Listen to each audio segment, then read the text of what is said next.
Well, welcome to this inaugural bonus episode of the catchphrase without a show.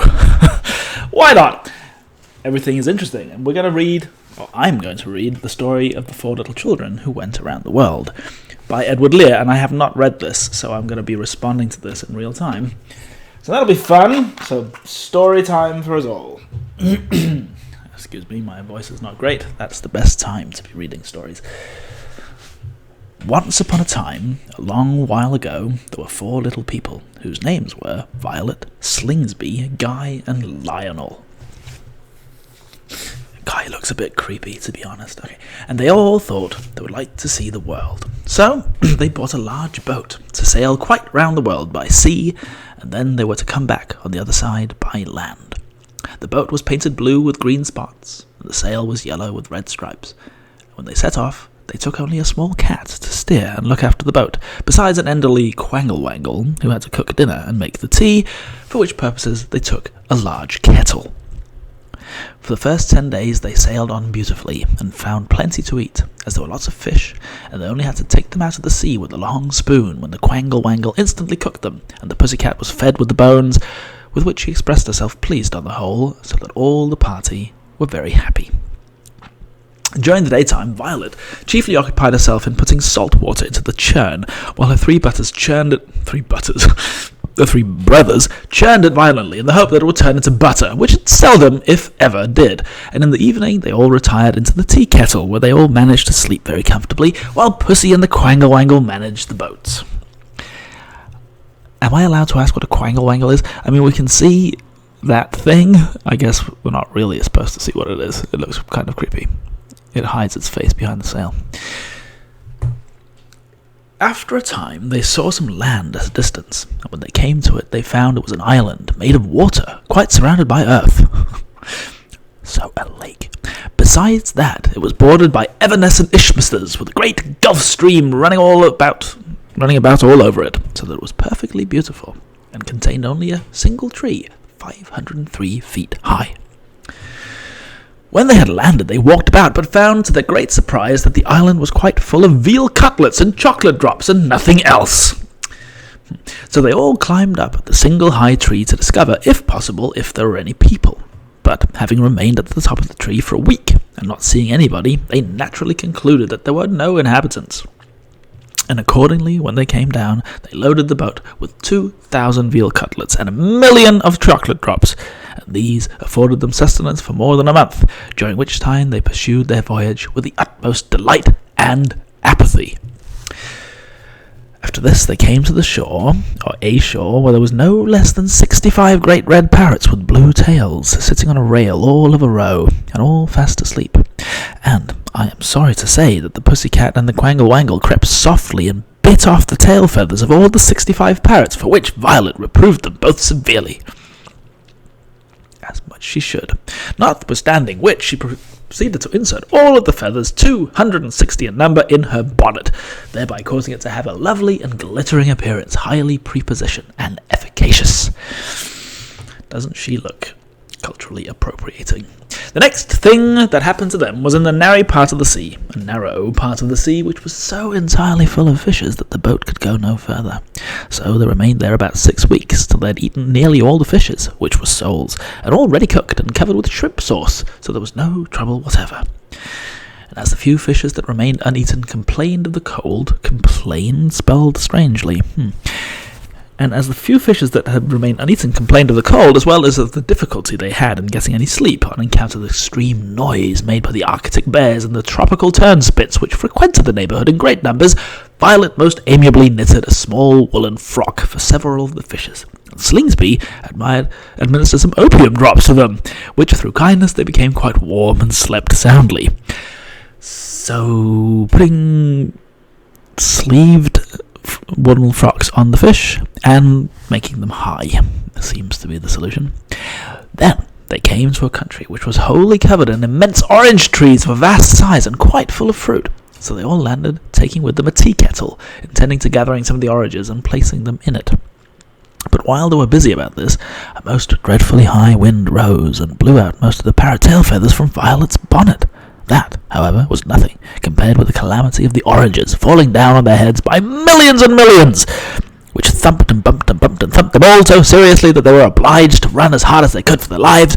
Beside that, the sound of the oranges rattling on the tea kettle was one of the most fearful and amazing nature. No, was of the most fearful and amazing nature. Yes. Nevertheless, they got safely to the boat, although considerably vexed and hurt, and the Quangle-Wangle's right foot was so knocked about that he had to sit with his head in a slipper for at least a week. Poor, strangely looking Quangle-Wangle. If we look at its anatomy here, it does seem that its neck and both its arms are stuck to a very small part of his body. It does look a little bit, shall we say, fragile. This event made them all for a time rather melancholy, and perhaps they might never have become less so, if had not Lionel, with a most praiseworthy devotion and perseverance, continued to stand on one leg and whistle to them in a loud and lively manner, which diverted the whole party so extremely that they gradually recovered their spirits, and agreed that whenever they should reach home, they should subscribe towards a testimonial to Lionel, entirely made of gingerbread and raspberries, as an earnest token of their sincere and grateful affection. After sailing on calmly for several more days, they came to another country, where they were much pleased and surprised to see a countless multitude of white mice with red eyes, all sitting in a great circle, slowly eating custard pudding with the most satisfactory and polite demeanour. Fine. And as the 4 travellers were rather hungry, being tired of eating nothing but soles and oranges for such a long period, they held a council as to the propriety of asking the mice for some of their pudding in a humble and affecting manner, by which they could hardly be otherwise than gratified. It was agreed, therefore, that Guy should go and ask the mice, which he immediately did, and the result was that he gave a walnut shell only half full of custard, diluted with water. Well, how miserly these mice are. Miserly mice. Now, this displeased Guy, who said, "Out of such a lot of pudding as you have got, I must say you might have spared a somewhat larger quantity." But no sooner had he finished speaking when all the mice turned around at once and sneezed at him in an appalling and vindictive manner, and it is impossible to imagine a more scroobious and unpleasant sound than that is caused by a simultaneous sneezing of many millions of angry mice. That is the best sentence in this story so far. So that Guy rushed back to the boat, having first shed his cap into the middle of the custard pudding, by which means he completely spoiled the mice's dinner. "Well, take that, you sneezing mice!" By and by, the 4 children came to a country where there were no houses, but only an incredibly innumerable number of large bottles without corks, and of a dazzling and sweetly susceptible blue colour. Each of these blue bottles contained a blue bottle fly, and all of these interesting animals live continually together in the most copious and rural harmony, nor perhaps in many parts of the world is such perfect and abject happiness to be found. Violet and Slingsby and Guy and Lionel were greatly struck by this singular and instructive settlement, and having previously asked permission of the blue bottle flies, which was most courteously granted, the boat was drawn up to the shore, and they proceeded to make tea in front of the bottles. But as they had no tea leaves, they merely placed some pebbles in the hot water, and the Quangle-Wangle played some tunes over it on an accordion, by which, of course, tea was made directly and of the very best quality. I'm beginning to get a sense of this story, people. That this is really early absurdism, isn't it? It's just random. Fine. The 4 children then entered into conversation with the blue bottle flies, who discoursed in a placid and genteel manner, though with a slightly buzzing accent, chiefly owing to the fact that they each held a small clothes brush between their teeth, which naturally occasioned a fizzy, extraneous utterance. "Why," said Violet, "would you kindly inform us, do you reside in hottles? I suppose I meant bottles. And if in bottles at all, why not rather in green or purple, or indeed in yellow bottles?" To which questions a very aged blue bottle fly answered, "We found the bottles here all ready to live in." Wait, hang on. I was supposed to have a slightly buzzing accent because I have a small clothes brush between my teeth. Wait. Do I have a small clothes brush? I don't even know what a clothes brush is, really. I can imagine, but I don't really use them anymore. Imagine how dusty life must have been if, like, a clothes brush was required. When did you last brush your clothes? Okay, I'll just put something else between my lips, i.e. my finger. And now I have to do a buzzing accent. This is going to be great. We found the bottles here, all ready to live in, which that is to say... Oh, fuck. Our great-great-great-great-great-grandfathers did, so we occupy them at once. And when the winter comes on, we turn the bottles upside down and consequently rarely feel the cold at all. And you know very well that this could not be the case with bottles of any other colour than blue. Of course it could not, said Slingsby, but if we may take the liberty of inquiring, on what do you chiefly subsist? Wait, hold on. I'm going to come back here, but I need to know what Slingsby looks like. Okay, that definitely was the right voice for him. Tall, gangling, with a stupid hat on. Okay. Mainly on oyster patties, said the blue bottlefly, and when you just guess, a raspberry Russian boiled down to it easily. God, I hate this voice. How delicious, said Guy. Hold on. Guy's that creepy guy, isn't he? Yes. Ooh, I got to be sneaky on that one. How delicious, said Guy. To which Lionel... Oh, God, here we go. Hold on. Oh, Lionel, he looks weird. I don't really have an opinion on his accent. He looks sort of mousy. To which Lionel added, Huzz! And all the blue bottleflies said, Buzz! At this time, an elderly fly said it was the hour of the evening song to be sung, and on a signal being given, all the blue bottleflies began to buzz at once in a sumptuous and sonorous manner. The melodious and mucilaginous sounds, what the hell does that mean, echoing all over the waters, and resounding across the tumultuous tops of the transitory mice upon the interweaving and verdant mountains with a serene and sickly suavity only known to the truly virtuous. The moon was shining slopaciously from the star-besprinkled sky, while her light irrigated the smooth and shiny sides and wings and backs of the blue bottleflies with a peculiar and trivial splendour, while all nature cheerfully responded to the cerulean and conspicuous circumstances. Woo! What a sentence. In the many long after years, the four little travellers looked back to that evening as one of the happiest in all their lives, and it was already past midnight when, the sail of the boat having been set up by the Quangle-Wangle, the tea-kettle and churn placed in their respective positions, and the pussy-cat stationed at the helm, the children each took a last and affectionate farewell to the blue bottleflies, who walked down in a body to the water's edge to see the travellers embark. As a token of parting respect and esteem, Violet made a curtsy quite down to the ground and stuck one of her few remaining parrot-tail feathers into the back hair of the most pleasing of the blue bottleflies, while Slingsby, Guy, and Lionel offered them 3 small boxes containing respectively black pins and dried figs and Epsom salts, and thus they left that happy shore forever. That was a bit sort of like the 3 wise men kind of thing. Overcome by their feelings, the 4 little travellers instantly jumped into the tea-kettle and fell fast asleep. But all along the shore for many hours there were distinctly heard a sound of severely suppressed sobs, and of a vague multitude of living creatures using their pocket handkerchiefs in a subdued, simultaneous snuffle, lingering sadly along the walloping waves as the boat sailed farther and farther away from the land of the happy blue bottleflies.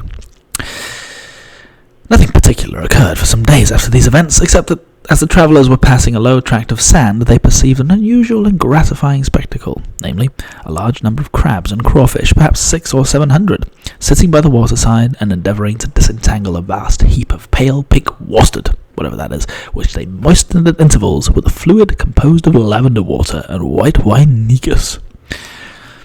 "Can we be of any service to you, oh crusty crabbies?" said the 4 children. "Thank you kindly," said the crabs consecutively.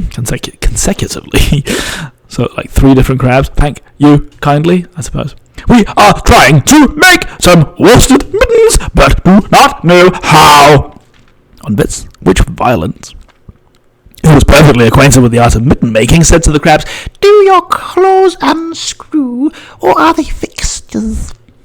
"They are all made to unscrew," said the crabs, and forthwith they deposited a great pile of claws close to the boat, with which Violet uncombed all the pale pink worsted, and then made the loveliest mittens with it you can imagine. These the crabs, having resumed and screwed on their claws, placed cheerfully upon their wrists, and walked away rapidly on their hind legs, warbling songs with a silvery voice and in a minor key. After this, the four little people sailed on again until they came to a vast and wide plain of astonishing dimensions, of which nothing whatever could be discovered at first, but, as the travellers walked onward, there appeared in the extreme and dim distance a single object, which on nearer approach, and on an accurately cutaneous inspection, seemed to be somebody in a large white wig, sitting on an armchair made of sponge cakes and oyster shells. "It does not quite look like a human being," said Violet, doubtfully, nor could they make out what it really was, till the Quangle-Wangle, who had previously been around the world, exclaimed softly in a loud voice, "It is the cooperative cauliflower!" That's the best I could do, I'm sorry. And so, in truth it was, that they soon found that what they had taken for an immense wig was in reality the top of a cauliflower, and that he had no feet at all, being able to walk tolerably well with a fluctuating and graceful movement on a single cabbage stalk, an accomplishment which naturally saved him the expense of stockings and shoes. Presently, while the whole party from the boat was gazing at him with mingled affection and disgust, he suddenly arose, and in a somewhat plump-dumptious manner hurried off towards the setting sun, his steps supported by two super-encumbered confidential cucumbers and a large number of water wagtails, proceeding in advance of him by 3 and 3 in a row, until he finally disappeared on the brink of the western sky in a crystal cloud of sudorific sand. So remarkable a sight, of course, impressed the four children very deeply, and they returned immediately to their boat with a strong sense of undeveloped asthma and a great appetite. What? Shortly after this, the travellers were obliged to sail directly below some high overhanging rocks, from the top of one of which, a particularly odious little boy, dressed in rose-coloured knickerbockers and with a pewter plate upon his head, threw an enormous pumpkin at the boat, by which it was instantly upset. And here we see a drawing of the boy with the rose-coloured knickerbockers, but no pewter plate on his head. Artist. But this upsetting was of no consequence, because all the party knew how to swim very well, and in fact they preferred swimming about till after the moon rose, when the water growing chilly, they spontaneously entered the boat. Meanwhile the Quangle-Wangle threw back the pumpkin with immense force, so that it hit the rocks where the malicious little boy in rose-coloured knickerbockers was sitting, when, being quite full of lucifer matches, the pumpkin exploded surreptitiously into 1,000 bits, whereupon the rock instantly took fire, and the odious little boy became unpleasantly hotter and hotter and hotter, until his knickerbockers were turned quite green, and his nose was burned off. Take that, you little shit. 2 or 3 days after this had happened, they came to another place, where this is reminding me of, One Piece, the manga, which just keeps going like this, where they found nothing at all, except some wide and deep pits full of mulberry jam. This was the property of the tiny yellow-nosed apes who abound in these districts, and who store up the mulberry jam for their food in winter, where they mix it with pellucid pale periwinkle soup, and serve it out in Wedgwood china bowls, which grow freely over that part of the country. Only one of the yellow-nosed apes was on the spot, and he was fast asleep. Yet the four travellers and the Quangle-Wangle and Putter were so terrified with the violence and sanguinary sound of his snoring that they merely took a small cupful of the jam, and returned to re-embark in their boat without delay. What was their horror on seeing the boat, including the churn and the tea kettle, in the mouth of an enormous sea spider! A sea spider? Maybe. An aquatic and ferocious creature, truly dreadful to behold, and happily only met with in those excessive longitudes. In a moment where the beautiful boat was bitten into 55,000,000,100,000,000,000 bits! That's a big number, and it instantly became quite clear that Violet, Slingsby, Guy, and Lionel could no longer preliminate their voyage by sea. You think? The four travellers were therefore obliged to resolve on pursuing their wanderings. How long is the story? I was almost done. Wandering by land. And very fortunately, there happened to pass by at that moment an elderly rhinoceros, on which they seized. And all four mounting on his back, the Quangle-Wangle sitting on his horn and holding on by his ears. And what an idiot. And the pussycat swinging around by its tail, they set off, having only 4 small beans and 3 pounds of mashed potatoes to last through the whole journey. That is, by the way, an incredibly big rhinoceros. They were, however, able to catch a number of the chickens and turkeys and other birds who incessantly alighted on the head of the rhinoceros for the purpose of gathering the seeds of the rhododendron plants which grew there, and these creatures they cooked in the most translucent and satisfactory manner. By means of a fire lighted on the end of the rhinoceros's back, that's rude, a crowd of kangaroos and gigantic cranes accompanied them from feelings of curiosity and complacency, so that they were never at a loss for company, and went onward as if it were a sort of profuse and triumphant procession. Thus, in less than 18 weeks, they all arrived safely at home, where they were received by their admiring relatives with joy, tempered with contempt, and where they were finally resolved to carry out the rest of their travelling plans at some more favourable opportunity. As for the rhinoceros, in token of their grateful adherence, they had him killed and stuffed directly, and then set him up outside the door of their father's house as a diaphanous door scraper. The end. I see. I need to respond to this just a little bit. How odd. This is very clearly written in a literary void of surrealism. It's like, I mean, I get it. I get that it's surreal, but it's just so often, it's just random for the sake of being random. It's like reading, a 12-year-old posting on Tumblr or something about, like, and then I took a fork and I put it in my ear, ha, hee, ha, that kind of thing. It kind of just doesn't really make any sense, but it's still, it still has a sort of plot to it. You can sense that he's trying to tell some kind of story, but there isn't really a plot. Oh, I don't know. I mean, I see this as an example of early surrealism. Yes, I do get that. I want to read that sentence with the mice. That was great. This is the one. No sooner has he finished speaking than all the mice turned around at once and sneezed at him in an appalling and vindictive manner, and it is impossible to imagine a more scroobious and unpleasant sound than that caused by the simultaneous sneezing of many millions of angry mice. So that's fun. There were a few other sort of times where Edward Lear just goes off the deep end of language and just plays with words, and that's kind of cute, I think. How should I rate this story? I mean, plot is like 0 out of 10. There really isn't any plot. It's just a travel story, which is pretty usual for the time, I suppose, turned into this nonsense stuff. The writing's fun. He's had fun with that. It's fun to read out. I was not killing myself with laughter, let's put it that way. I was not, beside myself with humor. Although the ending where they kill a rhinoceros for no reason, it's not funny, but it is kind of surprising, I suppose. And mean. And maybe very 19th century. Who knows?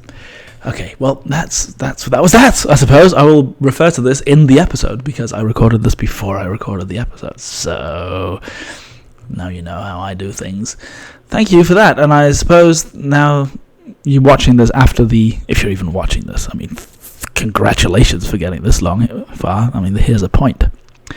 If you are watching this still, this would be the very final moments of the letter A, so we're going to move on to B, I suppose. Thanks for watching!